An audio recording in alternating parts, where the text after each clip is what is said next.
So paano kaya mawawala yung bias? Kasi siguro alam niyo na yung tinutukoy ko, Mr. Chair, no? Ito yung mga kaso ng ATA at saka yung IHL at saka yung financing terrorist cases. Kasi meron ng parang bias dito na kapag ikaw ay branded or tagged as a terror organization or terror individual or whatever. So yung ganun po, no, parang meron ng something na bias. So paano kaya natin mawawala yung ganun, Mr. Chair?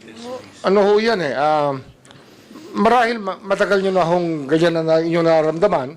Ngunit sa question po na ganyan, meron ho tayong